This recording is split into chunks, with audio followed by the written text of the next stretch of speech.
Welcome to the Salt Strong Podcast, disrupting fishing entertainment as you know it. Prepare to laugh. Prepare to get to know fishing legends in a whole new and unfiltered way. And on occasion, you might even learn a thing or two about fishing. Here's your host, Joe Simons. Like diamonds. The best fishing knot for beginners to master. And this could be the opposite of what advanced anglers need to know. Hey, everybody, Joe Simons, like diamonds. And hey, Luke Simons, like diamonds. Salt Strong Bros back again talking about knots. It's always a hot topic. It always gets a little bit of debate because everyone thinks they have the strongest knot. And sometimes you do, sometimes you don't. We've done a lot of testing. We bought that.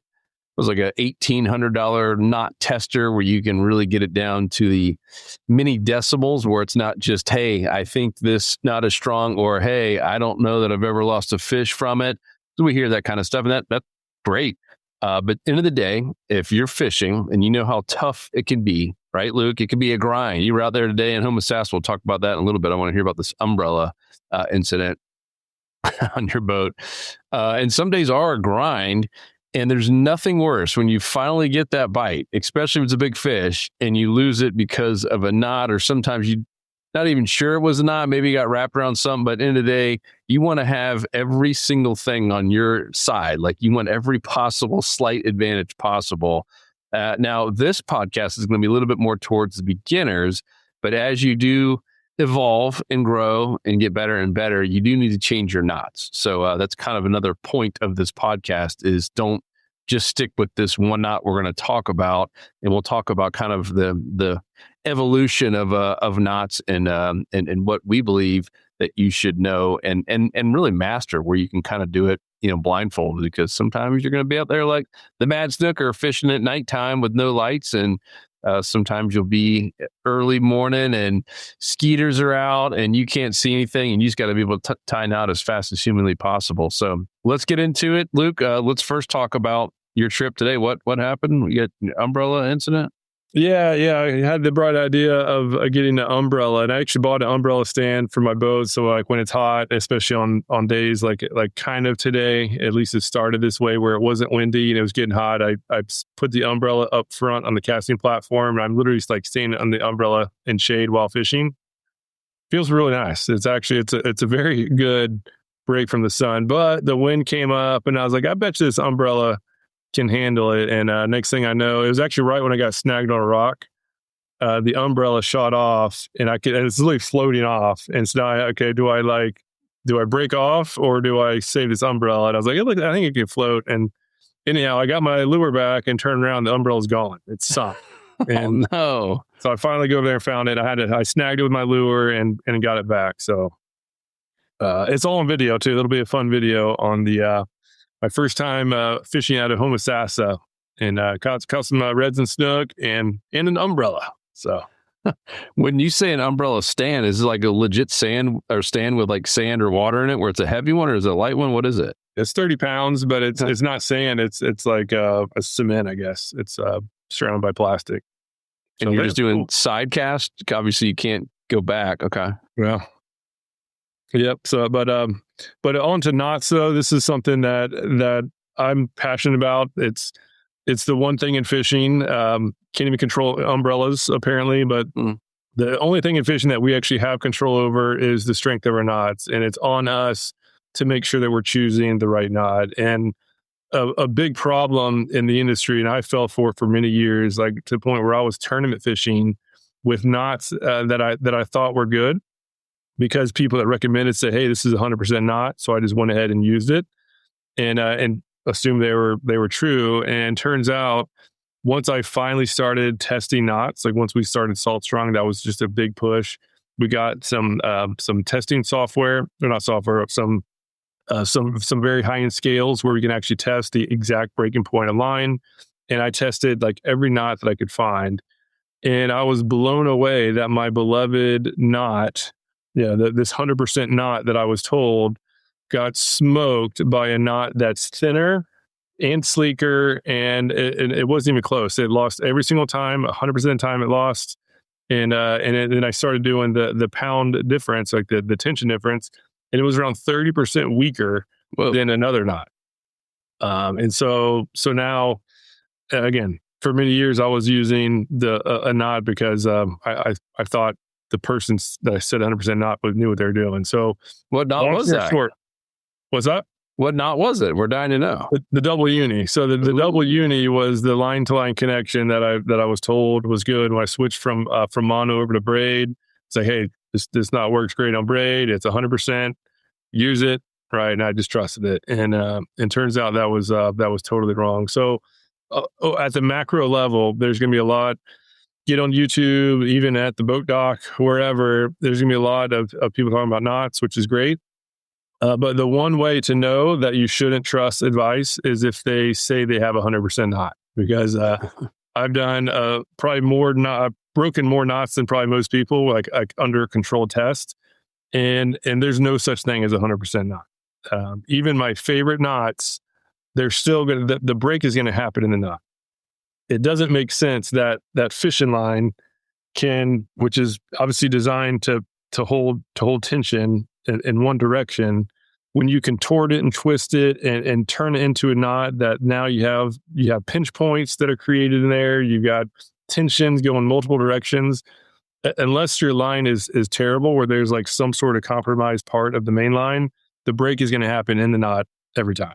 What does 100% knot mean for people listening, saying, well, I don't even know what that means? I heard it. What does that mean? Yeah. So again, there might be people with different terminology, but technically it's like, hey, if you tie this knot, the breaking point is going to happen, who knows where, somewhere on the strand, but it won't be in the knot. Not the knot. Right? Yeah, not in the knot. So it's so strong. Like 100% means that you can tie a knot and there's no degradation of the line. So if you get stuck on the bottom, it could break at your rod. It could break close to your rod. It could break close to the lure, but it's not going to be the knot. And with 99.9% certainty, the knot's going to break. One of the knots are going to break. And so basically, if everybody that's mentioned 100% knot, I asked how they test it. And it basically, somebody says that it just means they've never actually tested their knots, because if they did, they would see that almost always the break's going to happen in the knot. So is there any exception, like this PR bobbin or any of these crazy ones even the PR bobbin that requires like actual bobbin where you have to do a ton of twists. It is actually the strongest knot I've tested, but it's a huge pain to tie, and it's barely stronger than the FG knot, which is absolutely amazing. And but even then, the PR bobbin, it'll still break in the knot, and it's almost always the first hard turn, like whatever the weakest line is going into a knot, and you can just kind of visualize it or follow it, and it's usually at the first hard turn. So the uni knot that we're going to talk about, I'll talk about exactly where the break happens, and there are some things you can do to help increase the strength of it with just a couple wraps on a certain side, but it's still going to be not 100%, and it's still going to be much weaker than other alternatives. So long story short, the uni knot is the knot that is just a great knot for beginners, because it works with all line connections. You can tie straight to a hook. You can tie it to a swivel. You can tie line to line. You can tie it with braid. You can tie it with mono, with fluoro. Even you can use, probably use a little bit with wire. I guess, maybe I should take that back. The Albright was the best one. I did a wire, but basically, as long as you're not using wire, the uni knot is awesome. It is a good knot across the board for beginners, not because you said the double uni was not. Yeah. And the reason why I don't recommend it for beginners is because I've done a lot of controlled knot contests for specific things, right? For line to line, right? Let's get all the best line to line knots that at least I've heard about and that get added in comments, and test them out. I do all the best snug knots, right? Like line to swivel or line to hook direct.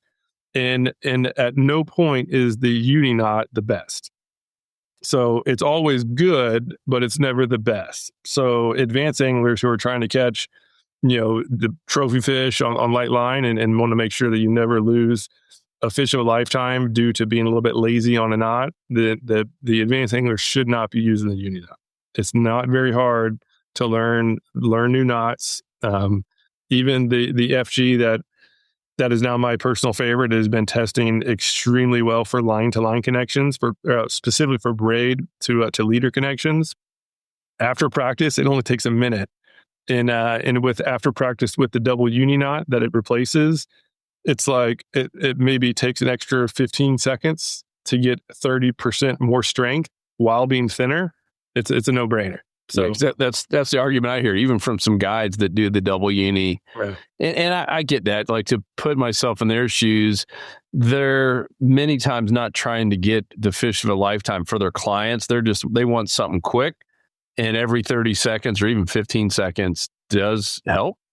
I guess that's the argument, because it is quicker. But yeah, when you hear it's 30% less strong or less effective, that's a big difference. Let me show you. So I show you the size difference too. So it's 30% stronger while being, I would argue, 50% thinner. So the FG knot never folds over the leader. See if you can try to put it in front of this background. So the top one is the uni knot. You can see that mono section has the coils. So that mono is basically doubled over and some. In the FG knot on the bottom, the mono never doubles over. It's just braid wrapped around it. So literally that FG knot on the bottom is 50% thinner and it's 30% stronger. So it's like, why would an advanced angler not tie it, not do it? Or if speed is a thing too, the uni knot, again, this is the double uni knot. So this is like the uni knot tied on both sides, which is good. But another knot that's actually stronger and quicker. So like if speed is the factor, is the 6-turn surgeon knot. Is faster than the double uni and slightly stronger. So again, I can't. And if you really want to optimize knots, the uni knot is not going to be it. But if you only want to learn one knot that can work with everything, the uni knot is awesome because it's good for all line connections. Can we tie that real quick? If you've got a beginner watching, just kind of any tips and mistakes. So the 6-turn surgeon knot, I don't even know how to tie that one. Yeah, surgeon knot is actually the easiest knot. It's literally a surgeon knot. Just do it 6 times. But all right, so I'll do the uni knot, the double uni, so you can see. And obviously the single uni is the same thing. Just do it on one. So get your 2 lines, hold the ends. The tags are going towards each other. Overlap them. So if you're starting out, overlap them by about 6 inches. We're going to we'll do the mono side first. We're doing the uni coils. So create a loop.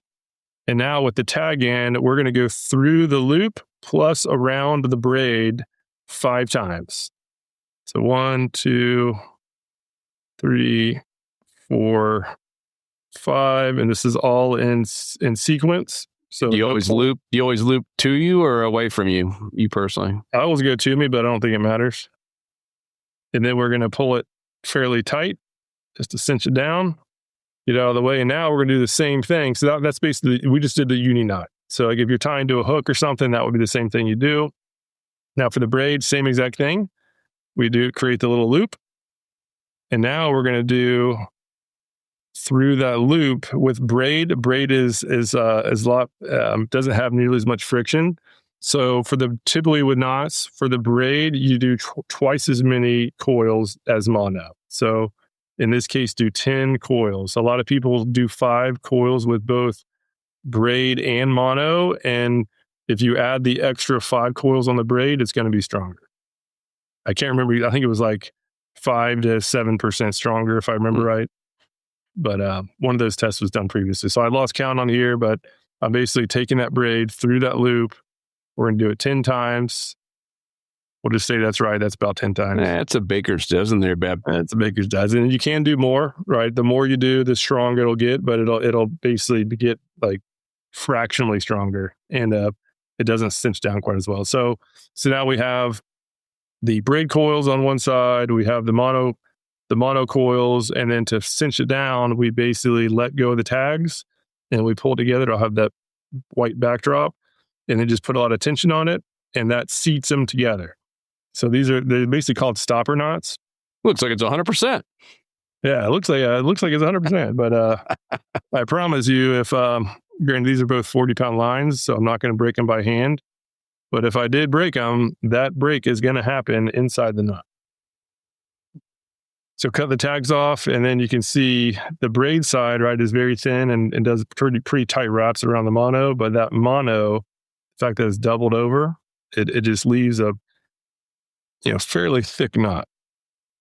What do you say is the reason when someone replies or puts in the comments, because it will happen, that, hey, I've, whatever, lost a fish or broken off on the bottom or whatever, and my line broke, closer to my reel or inside my rod or somewhere not at the knot?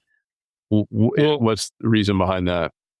Well, typically it's so the most often the reason why people don't think their knots are breaking, they think the line's breaking, is because when that braid comes back, it's a clean break, right? Like they think that like the pigtail coils, they think that is the sign that the knot broke. That's if you get those coils at the end, that's a sign that not only did it break, it was a very weak knot. It started sliding out before it broke, or it slid out altogether. If you see the coils, that's just a really bad knot. Don't ever use it again. Typically, when it's a good knot that breaks, it'll break inside the knot, and it'll look as if scissors cut it, because what's happening, like on that double uni knot, the break, especially if you're using a lighter braid to a stronger leader, the break is going to happen basically right where that braid gets stopped against the mono coils. So it's going to slide out, and the braid is going to look just like scissors cut it, but the knot broke. It wasn't the midline, it was the knot. So most people, because unless you actually do a controlled test where you can see the line that you lost and see exactly, see that it's the knot is at the end. When the line's on the bottom, they never know. So they assume it happened on the line, but it didn't. If the break did happen close to the rod, like where you had 30 feet of line out and you only got 5 feet back, then there was just a compromise on your line. That just means that you might have rubbed the line up against an oyster or something, either while breaking or a couple casts prior or whatever. But if the line is good, it's impossible for a knot that's contorting the line to not create a weak point. Is basically what I found.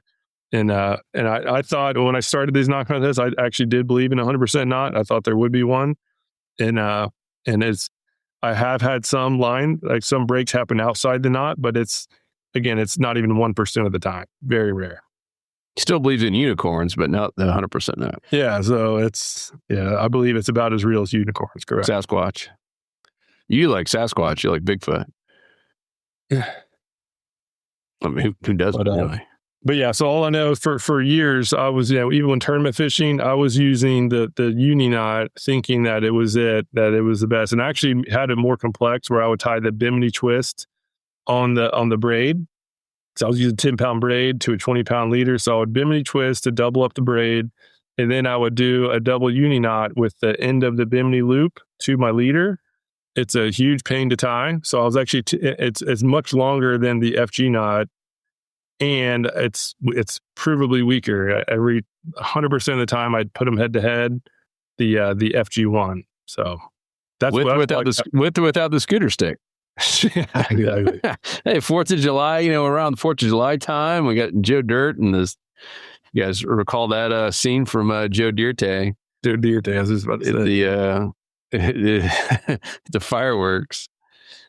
I got to memorize that whole little spiel there. Yeah, that's impressive. It was so good. The guy was just selling sparklers. Yeah. Not going to cut it. All I like is sparklers. You're going to sit there in a fireworks store, tell me you don't have any whisker do's, whisker don'ts. That's a good one. Cool. What else do we need to know? So let's go over, got that one down. So beginner angler, got the uni.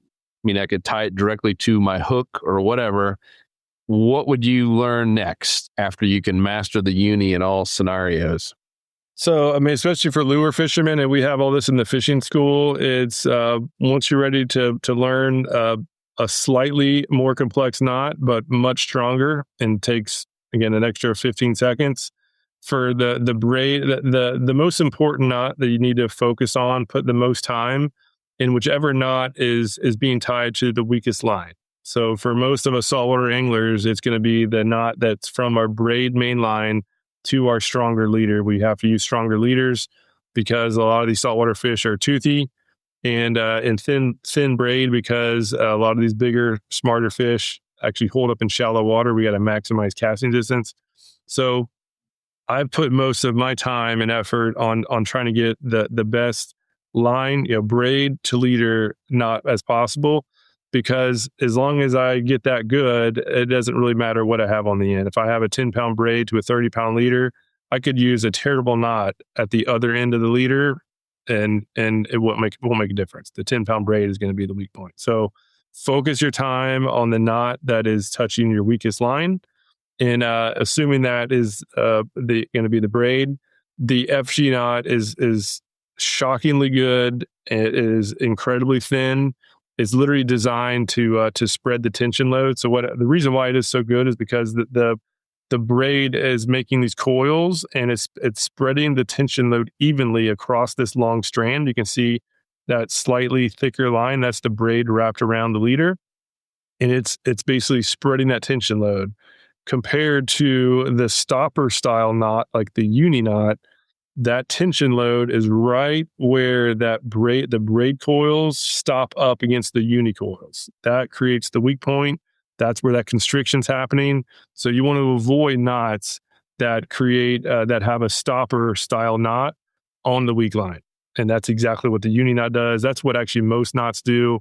Even like the Crazy Alberto is a solid knot, but the same thing. It has a stopper. The Albright knot can go on forever. Like pretty much all the popular braid to leader knots have that stopper. The Red Phillips knot, I've tested a bunch of them, and the FG it just wins because it does a better job of spreading that tension load. So whatever your weakest line is, find a knot that spreads the tension that spreads that tension line more evenly across a longer duration. The PR bobbin knot is the only knot that I've tested that actually beat the FG, but it was barely, and it was a much more a pain in the butt to tie. Oh yeah, you have to have a whole manual. It was the craziest thing ever. A manual, but you had to have an actual bob. Like you literally have to have like a little sewing kit bobbin, and just then twirl around. I always carry a couple out every time I'm fishing, but it's a pain to bring them out. True, but long story short, right? Just don't believe anybody that says there's 100% knot. And another thing too is that different lines do react a little bit differently sometimes with different knots. So whatever recommendation, don't take what we're saying as as hey, you must do this. These are all suggestions. Take these suggestions and then test them with your own lines. I highly recommend do that. And you don't have to have fancy gear.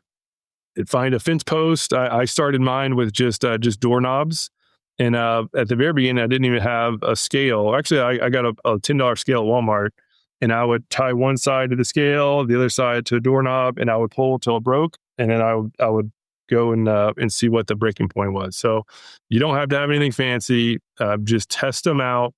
You need to know exactly where the weak point is in your line assembly, and when you want to get a more advanced, like in the advanced section of our fishing school, it actually teaches you how to be strategic on where exactly that weak point is, so that when you do get stuck on the bottom, if you're fishing tight to structure, which we typically do going after trout, redfish, flounder, snook, they're structure-oriented fish, so it's just a matter of time before you get snagged on the bottom. Just to make sure you don't have to redo your entire leader assembly, you actually want to purposely make sure that braid to leader connection isn't the weakest, because if it is, then you lose your entire leader every time you break off. So if you get a little bit more strategically go weaker on your knots closer to your hook or to your lure, you need to, of course, have the strength to get your target fish. But when it comes down to the actual pull, full tension pull on making that very last knot just barely weaker than the line to line. And the only way to do that is to actually do some testing, or use at the advanced level in the fishing school, which is free to check out at saltstrong.com. You can see the lines that we used, and then exactly which knots make that optimal optimal break points so you can maximize your valuable time out on the water. And then fishingschool.com is where to find the fishing school. You said saltstrong.com, right? Yeah, I don't know if we have a redirect, but it's saltstrong.com, and then on the little drop down, that there's a hamburger menu in the top corner. If you go into there you can see the fishing school. But or just go to fishingschool.com. That works too. Yeah, and unfortunately, we do not have any more time to talk about knots. So, guys, leave a comment down below if you have any thoughts, questions. I'm sure we're going to get some debates, and we love it. So yeah, bring it on. Like I said, we're not trying to say we're right, you're wrong. Like Luke said, test it. I think a lot of the testing we've done is because of the comments. So yeah, let us know if you get a knot you think is worth testing or retesting, etc. And definitely go check out that knot section at Salt Strong. Super helpful. Luke's been documenting all this stuff for years, and we've got the equipment to back it up. And even sometimes just if you don't believe that your knot is breaking, put it like on the doorknob, like Luke mentioned, and have someone or yourself sit there with your camera on, then slow-mo or just regular, and watch. You can see where it actually breaks. Because I've done that before, like, oh, no, what my knot? And it turns out it was. So that's you must have a high camera because it happens really quick. But the slow-mo on the iPhone will do it for sure. But without having to have any technology, just put your hook up onto a fence or something, or tied to something, and then pull, and then make sure that you'll be able to see, look at the side that broke, and you'll see exactly where the break was. And again, it'll be in the knot 99.9% of the time. Unless if you do find some sort of knot in the specific lines that does break outside of the knot most of the time, please leave that in the comment down below. I'd love to test it out. So far, I've tested out multiple suggestions that have come in, and they haven't quite worked out. So I'm still curious to see if there is a unicorn out there, but I have my doubts from all the failed attempts so far. I knew you believed in unicorns. Yeah, and if you can predict or guess how many times we said the word "not" in this podcast, 10,000 bonus points to you in the comments. So. Guys, we appreciate you big time. Go over to saltstrong.com or fishingschool.com to learn more. Come join us in the Insider Club if you haven't already. And comment down below. We'll talk to you on the next episode. Peace. 'Cause fishing, it's in my soul.